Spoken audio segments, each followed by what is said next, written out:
A través de la Biblia, un análisis de la Biblia libro por libro que le ayudará a crecer espiritualmente. Estos estudios fueron diseñados por el Dr. J. Vernon McGee. Acompáñenos en este fascinante recorrido a través de la Biblia. La palabra de Dios. La buena noticia de la gran alegría no es solo para la Navidad.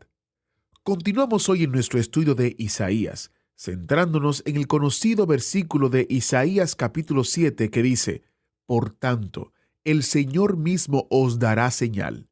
He aquí que la Virgen concebirá y dará a luz un hijo y llamará su nombre Emmanuel. Bienvenido a través de la Biblia, el programa donde conocemos a Dios en su palabra. Soy su anfitrión, Heiel Ortiz. Por más de 2000 años, el enemigo ha atacado la deidad de Cristo. Veremos en nuestro estudio que todo se basa en el nacimiento virginal. Aunque sea una doctrina difícil de asimilar, hemos de entender la importancia de aceptarla porque, como plantea nuestro maestro Samuel Montoya hoy, ningún creyente puede negar el nacimiento virginal. Interesante. Iniciamos en oración. Padre eterno, gracias por tu Hijo Jesús. Él fue verdaderamente hombre y al mismo tiempo fue verdaderamente Dios. Este misterio nos sobrepasa, pero te pedimos, Señor, que nos llenes de sabiduría y comprensión de tu palabra. Te damos gracias por la obra de tu Espíritu que nos guía y nos enseña. Te lo pedimos en el nombre de Jesús. Amén. Ahora, ¿por qué no busca su Biblia o enciende su Biblia en Isaías capítulo 7? Porque estamos iniciando nuestro recorrido bíblico de hoy con las enseñanzas del Dr. McGee en la voz de nuestro maestro Samuel Montoya. En el día de hoy, amigo oyente, vamos a considerar la primera parte del capítulo 7 de Isaías, y esto tiene que ver con la profecía en cuanto al nacimiento virginal del Señor Jesucristo. Y en el primer versículo de este capítulo 7 leemos: Aconteció en los días de Acaz, hijo de Jotam, hijo de Usías, rey de Judá, que Resín, rey de Siria, y Peca, hijo de Remalías, rey de Israel, subieron contra Jerusalén para combatirla, pero no la pudieron tomar. Ahora, lo que tenemos aquí en realidad es una verdadera guerra civil, ya que el reino del norte y el reino del sur están luchando el uno contra el otro. Y esto es, por supuesto, algo bastante serio. Y en realidad era tan serio que el rey que ahora tenían se llamaba Acaz. El rey Acaz no era una persona muy buena. Ya hemos indicado que Isaías comenzó su período profético en forma oficial, digamos, en la época cuando murió el rey Usías. Él vivió durante el reino de Usías, por lo menos una porción de ese reino, y puede que él hubiera profetizado o no hubiera profetizado entonces. Pero aquí tenemos la misión que él recibió, el llamado a la tarea de profetizar en el capítulo 6, lo cual observamos ya en nuestro programa anterior. Después de él, o sea, después de Usías, llegó al reino Jotam, y Jotam fue un rey que reinó por 16 años. Usías había reinado por 52 años, y Jotam fue un buen rey. El profeta Miqueas profetizó durante ese tiempo. Y luego tenemos el reinado de Acaz, quien también reinó por 16 años. Y este rey era malo, realmente malo. Fue durante este tiempo que se menciona esta época de guerra civil, y este período fue de gran tristeza para Israel. Para darnos cuenta de lo malo que era este rey, leamos lo que dice allá en el segundo libro de Reyes, capítulo 16, versículo 2. Cuando comenzó a reinar Acaz, era de 20 años, y reinó en Jerusalén 16 años, y no hizo lo recto ante los ojos de Jehová su Dios, como David su padre. Antes anduvo en el camino de los reyes de Israel, y aún hizo pasar por fuego a su hijo. Esa era una de las peores formas de paganismo, el paganismo de aquel día. Y luego se menciona lo siguiente en el versículo 3 de este capítulo 16 del segundo libro de Reyes. Dice: según las prácticas abominables de las naciones que Jehová echó de delante de los hijos de Israel. Asimismo sacrificó y quemó incienso en los lugares altos y sobre los collados y debajo de todo árbol frondoso. Como podemos apreciar, este rey Acaz fue una persona muy mala. Podemos estar seguros de eso. Este hombre estaba muy atemorizado a causa de no tener ninguna confianza o refugio cuando fue atacado por la Confederación del Norte, porque Israel en la parte norte se había unido a Siria y ambos se dirigieron contra Jerusalén para luchar. No prevalecieron al comienzo, pero él tenía la plena seguridad de que finalmente terminarían por hacerlo. Y volviendo ahora al capítulo 7 de Isaías, leemos en el versículo 2: Y vino la nueva a la casa de David diciendo: Siria se ha confederado con Efraín. Y se le estremeció el corazón y el corazón de su pueblo, como se estremecen los árboles del monte a causa del viento. Este hombre no podía esperar la bendición de Dios sobre él o sobre la nación, y como resultado, los aliados del rey de Siria y Peca, de Israel, habían aterrorizado a la gente. Usted se da cuenta, amigo oyente, que estos reyes del norte habían atacado a Acaz, pero no pudieron con él. Ahora, si se unen, este rey está seguro que ellos van a poder apoderarse de la ciudad de Jerusalén. Ahora, a pesar de que este hombre es un rey sin Dios, Dios no está listo para permitir que este pueblo vaya a la cautividad. Y una cosa es segura: esta gente no iba a la cautividad en el norte, y por tanto, ellos finalmente irían cautivos a Babilonia. Pero eso aún está muy lejos de esa época en particular.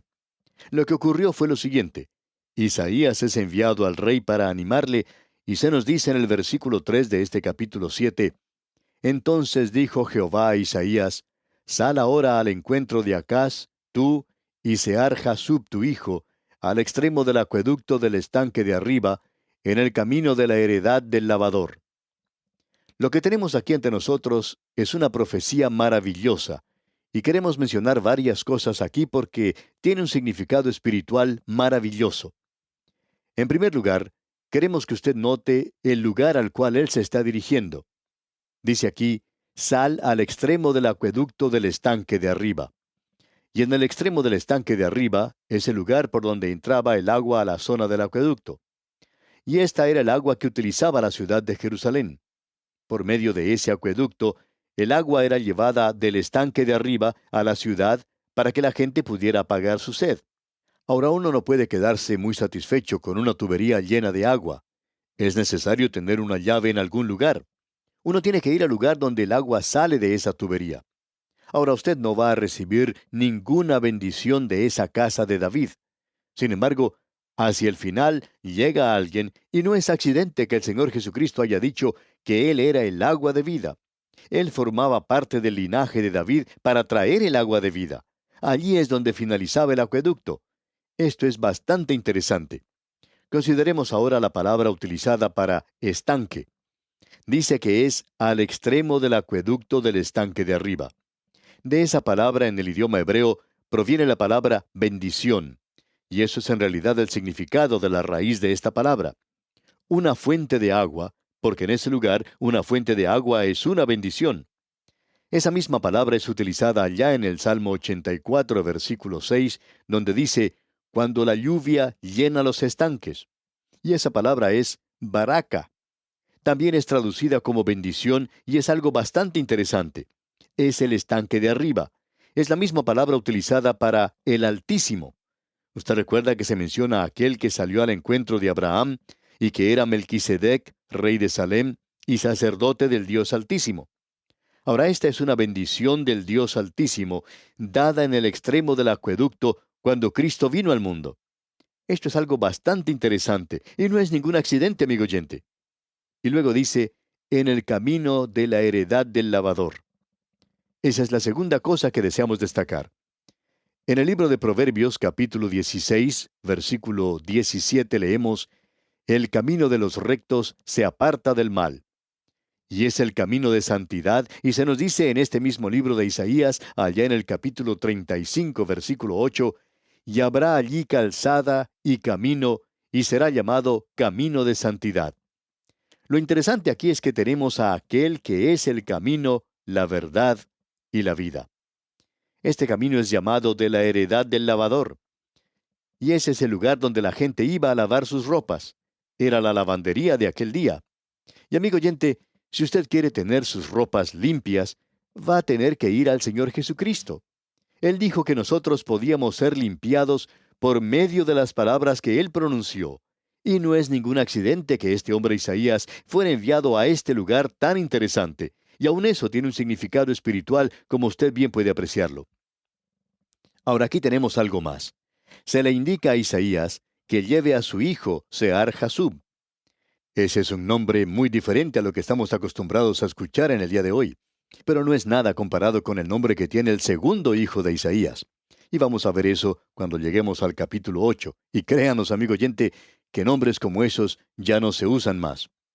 Ahora bien, el nombre de este jovencito es Sear Jasub, y eso quiere decir un remanente volverá. Y lo interesante acerca de este muchacho es que Dios siempre ha tenido un remanente que es fiel a él. Y eso es lo que es importante aquí. Ha habido quienes han tratado de identificar a este muchacho con el hijo de la Virgen, pero no hay ni siquiera una comparación aquí.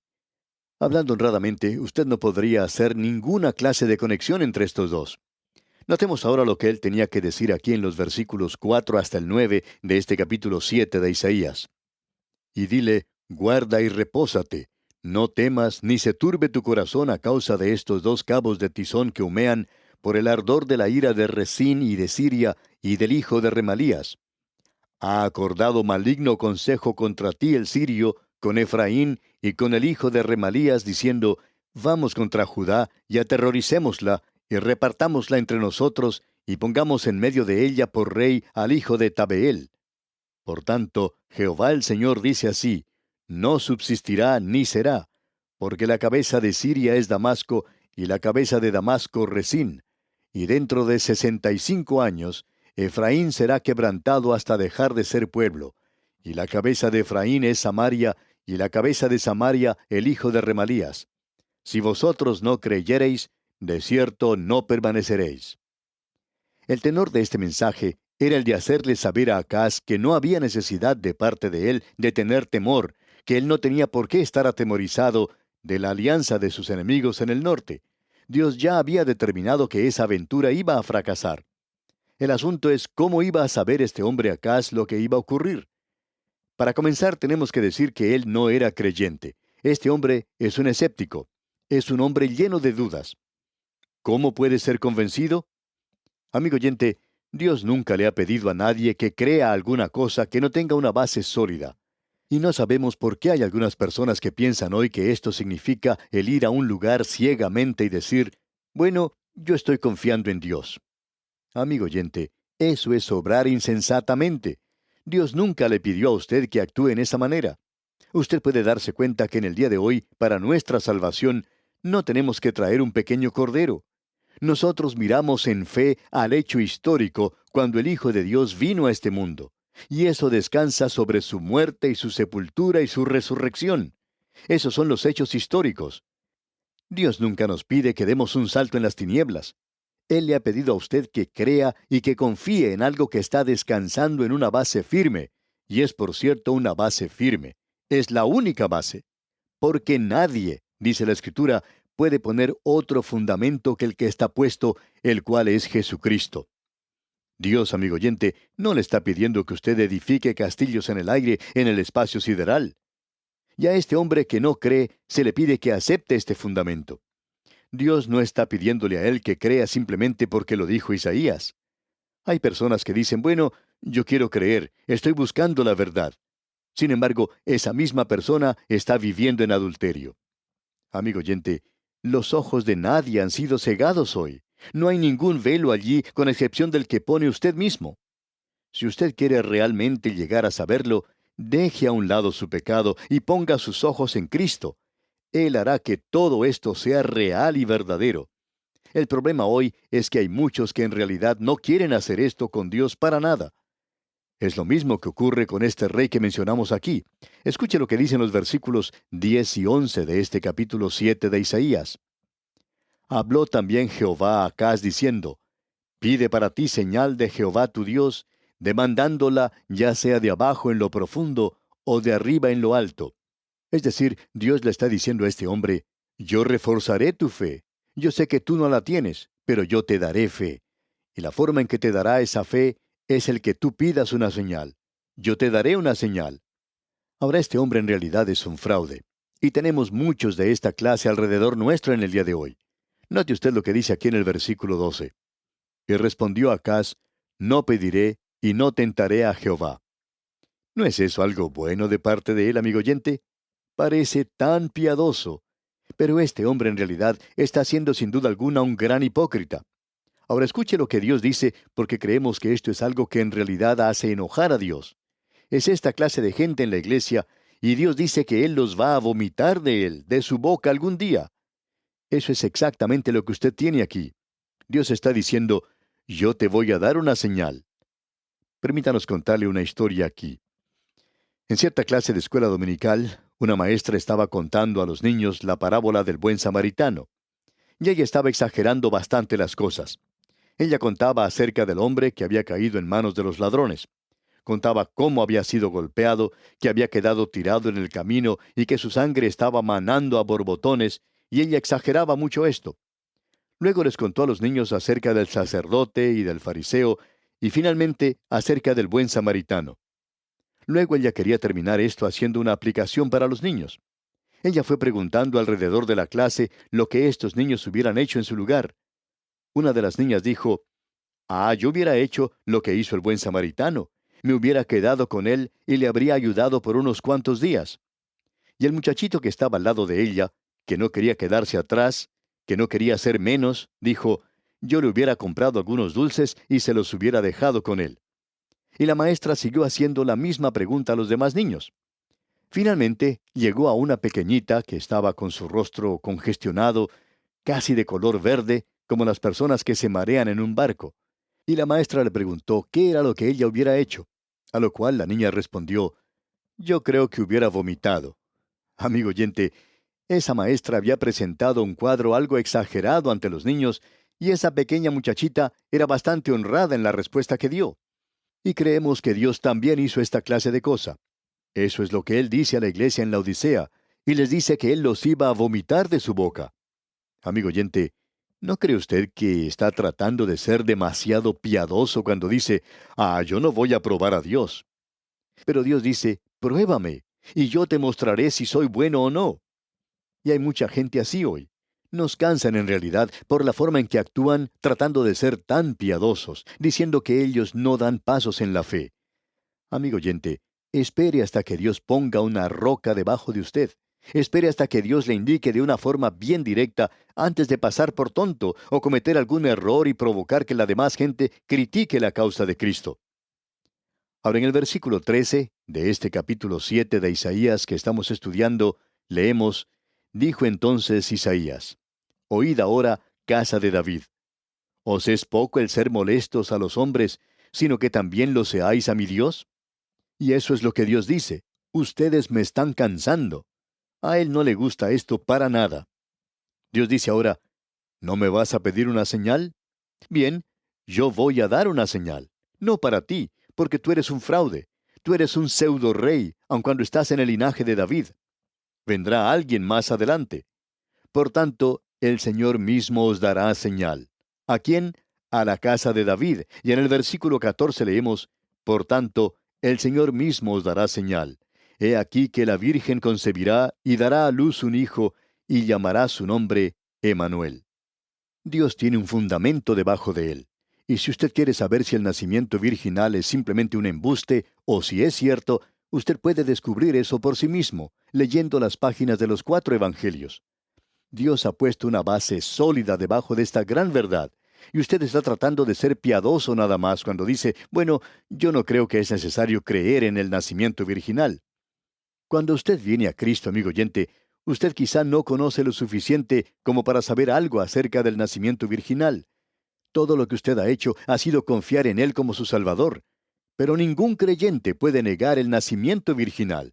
Y si usted está dispuesto a mirar en los informes que tenemos, permítale a Dios que ponga un fundamento debajo suyo, y usted creerá en el nacimiento virginal. Creemos que ese es el significado de este pasaje de las Escrituras que estamos estudiando.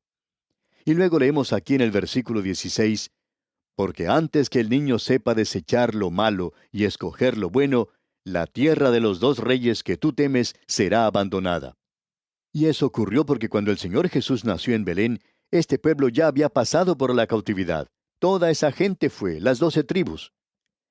Bueno, amigo oyente, ellos han regresado. No todos ellos, un remanente pequeño. Aún de Judá había unos levitas que regresaron y de las otras tribus que se encontraban allí. Pero solamente fue un remanente el que se encontraba cuando Él vino al mundo. Este capítulo 7 de Isaías, amigo oyente, es un capítulo bastante destacado. Y aquí vamos a detenernos. Continuaremos, Dios mediante, en nuestro próximo programa, cuando vamos a considerar el capítulo 8. Mientras tanto, le aconsejamos que usted lea este capítulo 8 y se familiarice con su contenido. Es nuestra ferviente oración que el Señor le bendiga en manera especial. Muchas gracias al maestro Samuel Montoya. Por supuesto, la Virgen mencionada en este estudio era María y el niño que dio a luz era Jesucristo. Veremos que la profecía de Isaías se cumplió en los Evangelios.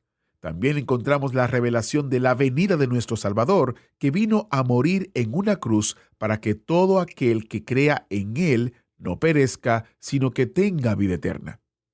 Esta es una verdad asombrosa que Isaías predijo cientos de años antes de Belén. Sin embargo, es un plan que Dios puso en marcha incluso antes de que el mundo fuera creado.